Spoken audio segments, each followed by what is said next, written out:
ఈ కార్యక్రమానికి, ఆధ్యాత్మిక కార్యక్రమానికి నన్ను ఆహ్వానించిన గోవి రామానాయుడు గారికి వందనం. అదేవిధంగా భక్తి భావంతో చేసిన స్వామిలు కాని నమస్కార భక్తులకు అభివందనాలు.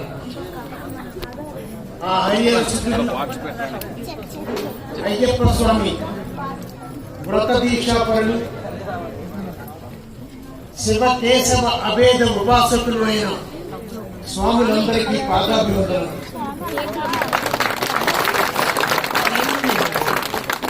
మిమ్మల్ని ఎక్కువ విసిగించడం, వేధించడం, హింసించడం, మీరు చప్పటి మాత్రం కొట్టకండి స్వామి.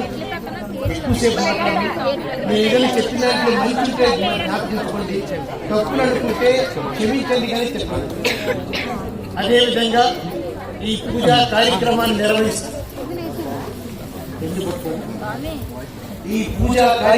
నిర్వహిస్తున్న గురుస్వాములకు హృదయాభివందనాలు.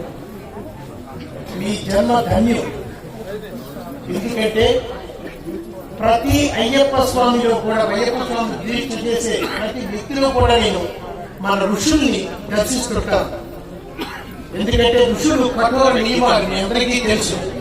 శీతల స్నానం, భూతల సైనం, ఏకభక్తం, బ్రహ్మచర్యం, ఇవి సామాన్య విషయాలు కాదు. ఇటువంటి కఠోర నియమాలతో ఋషులు బ్రతుకుతారు. అదే జీవనాన్ని మీరు కూడా సాగిస్తారు 40 రోజులు కూడా. అందుకనే మీ అందరిలో కూడా ఋషులు దర్శిస్తున్నాను. అయ్యా మీ అందరికీ తెలుసు, ఆ 18 మెట్లు లక్ష్యం ఒకటే. ఆ 18 మెట్లు ఎక్కడ? 18 మెట్లు అంటే మీకు వేదాంతంలో చెప్పిన 18 తత్వాలు కనిపిస్తాయి. ఈ 18 తత్వాల్ని అధిగమించడమే దాని లక్ష్యం. అవి మొదటగా ఏంటంటే అరిషడ్ వర్గాలు, కామ, క్రోధ, లోభం, మోహ, మద, మత్సర్యాలు.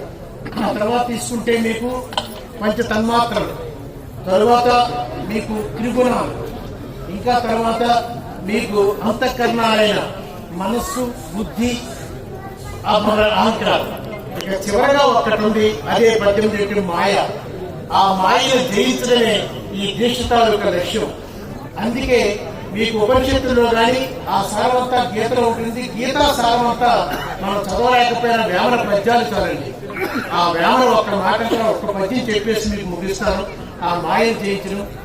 సతులు సుతులు మాయ, సంసారములు మాయ, ధనము మనము మాయ, తనువు మాయ, మాయ గెలుచువాడు మర్మత్రుడకు యోగి, విశ్వదాభిరామ వినువేమా.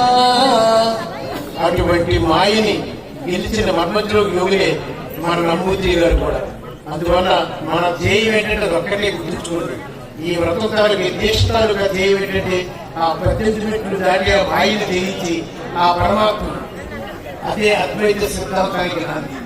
ఇంకా చాలా విషయాలు చెప్పాలన్నప్పటికీ మీకు, ఎందుకంటే మీరు పరవశం ఏది అయ్యప్ప జ్ఞానం, అందుకని అనిపిస్తుంది. కాబట్టి ఇటువంటి గొప్ప మహత్వమైన అవకాశాన్ని ఇచ్చినందుకు మీ అందరికీ మనస్ఫూర్తిగా కృతజ్ఞతలు చెప్పుకుంటూ, ఇటువంటి అవకాశాలు మరిన్ని, అంటే మీరు మరిన్ని అవకాశాలు మన రామయ్య అభ్యర్థన చేస్తూ నాకు కూడా ఇటువంటి అవకాశాలు మీరు ఎన్నో కలిగించాలని మనస్ఫూర్తిగా కోరుకుంటూ మరొకసారి నమ్మూద్రి గారికి, రామస్వామి గారికి అందరికీ కూడా కృతజ్ఞతలు.